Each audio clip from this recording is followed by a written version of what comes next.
Welcome back. In today's real estate market, sellers can take all the help they can get. In fact, our next guest says that incorporating Feng Shui into your home might actually make a difference in how soon it sells. Here this morning to explain is expert Carole Hyder. Welcome back, Carole. Thank you.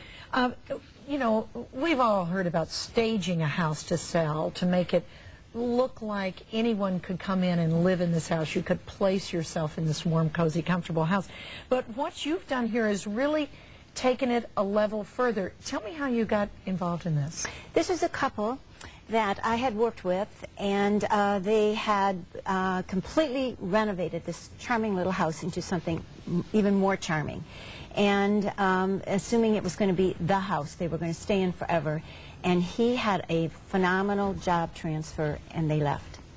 And they had to leave this house behind. And they had been on the market months and months, almost a year. They were doing everything they could to make this house sell. And so she called me to say, we are desperate. We need something to happen. We don't know why it's not selling because, as you say, it was all redone, lovingly redone. Right, yeah. So what we're going to do is walk you through some of the tips of what you did with this house and some of the pictures so you can see what happened.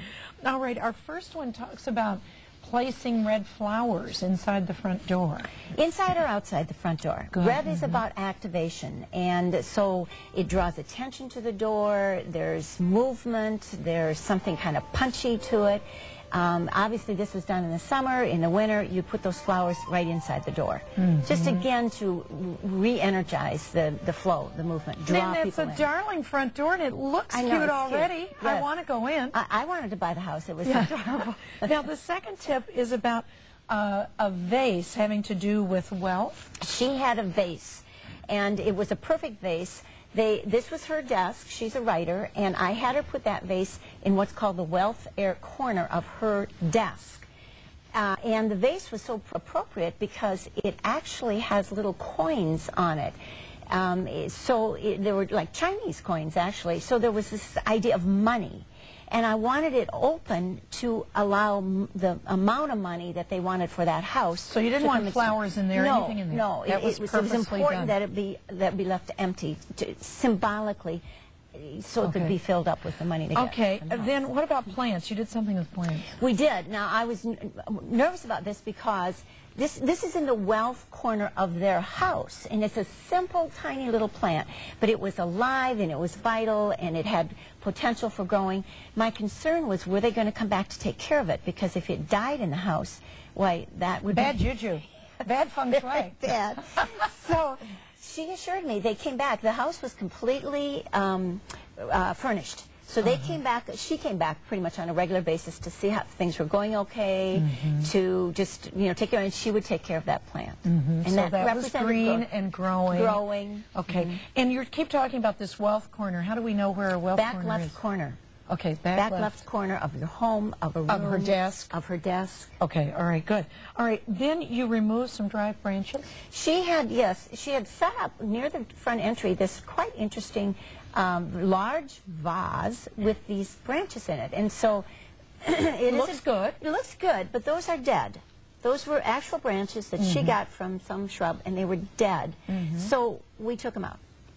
Basically, we took them out. You know, that brought to me the same question. Would dried flowers or artificial flowers be in the same category? Dried flowers would. Artificial are artificial. They're silk, and they are what they are. But if they're dried, you have to be careful with them, because, particularly in a case like this where they're trying to get some movement, and now they plunk a bunch of dead things by their front door, unknowingly, and it did have a drama flair to it, but the truth of it is, I'm getting rid of those dried hydrangeas in my entrance hall because I think that's slowing me down just in life, Carole. It very well could be. I think it is. Okay, now we've got to look at the bathroom. Where was this bathroom located, and what was special? Interesting. You walk in the door, I'm in the front door, took this picture, and there's the toilet. Now, that's a bad first impression. I mean, you just don't want to immediately see the toilet. It's a little powder room, guest room, handy, but right there. So I just said, close the door. I mean, it was that simple. And wasn't there something about money going down the drain? Yeah, was that another energy, analogy? money, certainly your whole, the idea of coming in, there's this whole metaphorical drain that can go right down the toilet. These are fun tips. They're very interesting tips to think about because, like you say, in this market, everybody's doing everything they can. Thank you so much for coming by. For more information, you can just log on to showcaseminnesota.com and click on the Tuesday link, and you'll find a link to Carole's website there as well.